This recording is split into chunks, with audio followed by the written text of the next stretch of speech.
happy holidays to you. Today actually is Christmas Day 2019. Alright, so whenever Christmas comes around, I can't help but think about George Michael because he did die around Christmas time a few years back. And I don't know about you, but I'm a huge George Michael fan. And I don't know, I could just tell he was a good person. So it was really, I gotta be honest, it definitely did ruin my day when I found out he died, and I'm sure the ones he loves, who loved him most, were definitely devastated by that. But anyways, this article, I think you may find it very, very interesting because we're still celebrating George Michael. This article is from the mirror.co.uk. George Michael's secret acts of extraordinary kindness and the babies he gave life to. Fans were in tears after learning of the late star's generosity that saved strangers from debt and helped women become mothers. This article is by Francis Kindon. Wow. Let's see if it'll play. I don't know if it will. I hope it does. Let's see what happened with Lynette. If it takes too long, I'm just going to read it. Okay. 3 years after George Michael's tragic death, it's not just his work that remains his legacy, but also his secret acts of extraordinary kindness. Wow, I love these guys, these puppet guys. Yeah, I'm going to have to keep it moving. The former Wham star who died of a heart condition on Christmas Day 2006. Like, it couldn't have been 2006. That doesn't make sense. I think it was 2016. Gave away millions of pounds to quietly help those in need. Let's see if it's gonna load. Sorry. Nope. It's still taking forever. From debt-ridden strangers to heartbroken women desperate to be mothers, George's good will know no limits. It was only after his death that the true event of his generosity became clear, with fans in tears over his selfless and unsung acts to help others. From single-handedly keeping charities afloat to paying for hundreds of disabled kids to go to Lapland, here's a look at his remarkable altruism. Wow. 1. Anonymously donated millions to Childline. For years, George made secret and sizable donations to the Children's Helpline, with Childline's founder and president, Dame Esther Ranson, hailing him the most extraordinary generous philanthropist. She told the press, Action, he was determined not to make his generosity public so no one outside the charity knew how much he gave to the nation's most vulnerable children. Wow. Over the years, he gave us millions. And we were planning next year, as part of her 30th anniversary celebrations, to create, we hoped, a big concert in tribute to him, to his artistry, to his wonderful musicality, but also to thank him for the hundreds of thousands of children he helped through supporting Childline. Number 2, we helped 2 heartbroken women become mothers. This is Lynette Gillard and her partner Nathan feared they would never become parents. Lynette Gillard had spent 13 years battling to conceive and after 8 rounds of failed IVF, thought she would never become a mother. In a desperate bid to win cash for more treatment, she competed on Deal or No Deal in 2008. See, this is my thing. If George Michael died in 2006, how was he able to help this woman in 2008? It doesn't make sense. Which George happened to be watching. So unfortunately, George Michael passed away in 2016, not 2006. Alright. After listening to her plight, he tracked her down through Channel 4 bosses and anonymously donated 9,000 euros. She used it for another round of IVF, which sadly failed, but was also able to pay for tests for a condition that was stopping her from getting pregnant. Wow. After 9 failed rounds of IVF, Lynette fell pregnant naturally and found out on Christmas Day. 2016, the day George died. Wow, what are the odds of that? She actually got pregnant the day George Michael died. Wow. What are the odds of that? With that under control, Lynette was floored to discover she was pregnant on Christmas Day 2016, the same day George died. Little Seth Logan George Hart was born the following September, and Lynette, then 38, said she felt George with her every step of the way. His songs were playing on the radio when he went for our first scan, and when I was in labor, she told The Sun. Wow, both times. Both times. So basically, wow, when they went for their first scan, George Michael was playing, and then when she was in labor, George Michael was playing on the radio. Wow. What are the odds of that, right? Lynette traveled to George's home in Goringen, Thames to pay her respects. The first time I held my little boy, I said thank you to George. His hit Jesus to a Child was playing and it felt surreal. I hope he's looking down smiling, knowing I have what I've always longed for. He believed in me and gave me hope to keep trying even when I felt it was useless. In 2010, George also helped Jo Maidment have a baby after she appeared on This Morning to talk about being denied IVF on the NHS. Jo Maidment also became a mom after a generous donation from George.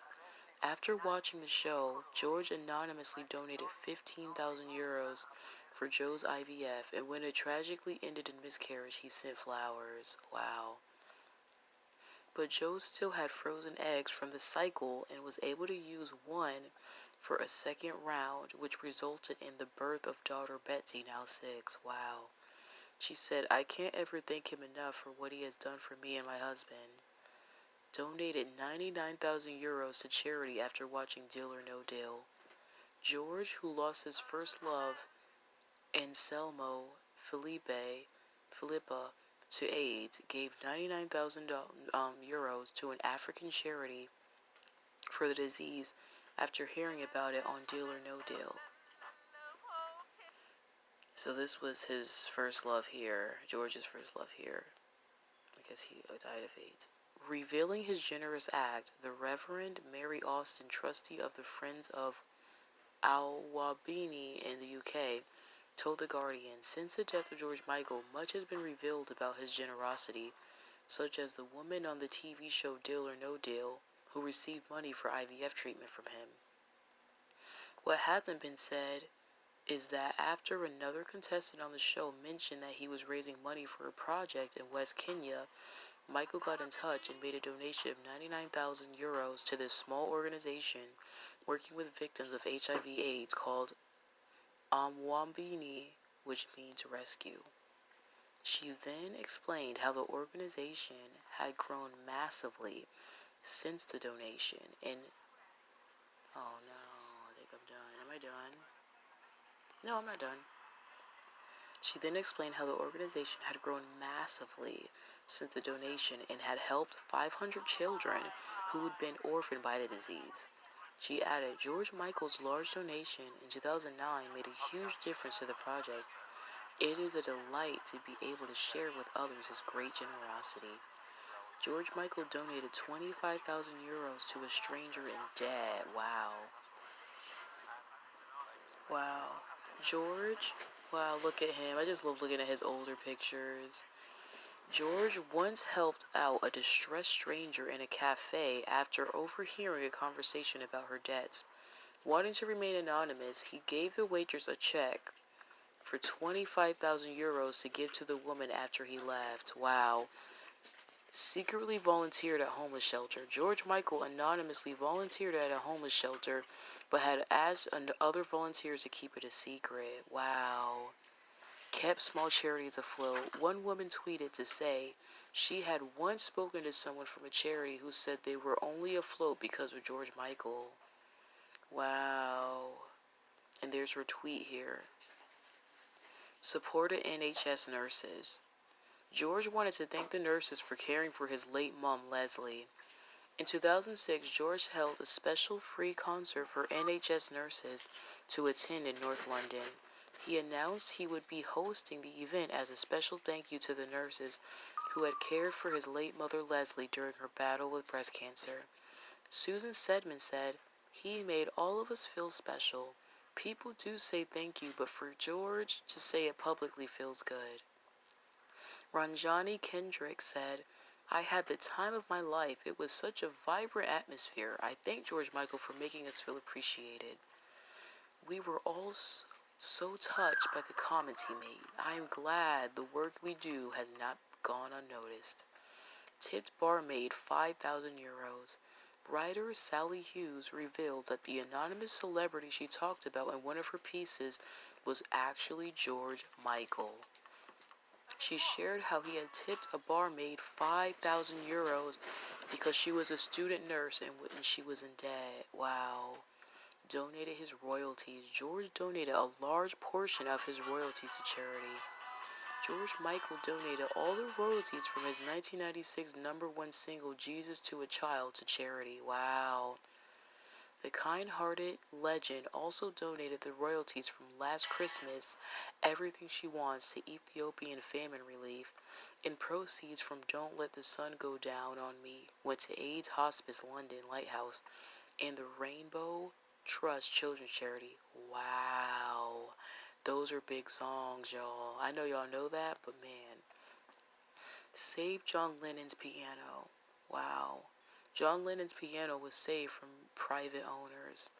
Back in 2000, George Michael bought John Lennon's piano on which he composed Imagine for €1.45 million from a private collector and donated it to the Beatles Story Museum in Liverpool so that it could be kept in Lennon's hometown forever. Wow, that's really nice. Sent hundreds of kids to Lapland. Sue Clark from West Bolden, Sunderland, revealed how George once secretly flew her nephew Ricky and hundreds of other children to Lapland. "It was just before Christmas and I was watching this morning with Richard and Judy," she told the mayor at the time. Oh, wow. It was almost as if she let it slip, but Judy explained how they had been in a restaurant and George Michael went over to them. He said he'd like to charter a plane for disabled children to go to Lapland. He didn't want anyone to know it was him or any publicity. However, Judy refused to let him remain anonymous and on the show appealed for anyone who knew a child that could benefit to come forward. Sue's nephew Ricky, who she described as the apple of my eye, was 8 at the time and had been born with Down syndrome. "I sent a letter off to this morning asking for Ricky and a family member to be considered for the trip," she said. "Next thing I know, we'd been allocated tickets for the full family of 6. Wow. Honestly, like, I mean, what a big heart. What a big heart. Let me know down below which story touches you the most. I feel like it's all of them touch me, but especially the ones with the sick kids or the kids with disabilities. Those are the kind of stories that touch me the most. So let me know what your favorite George Michael act of kindness is down below. I have a lot more news coming your way, and I hope you have a wonderful day. Hey.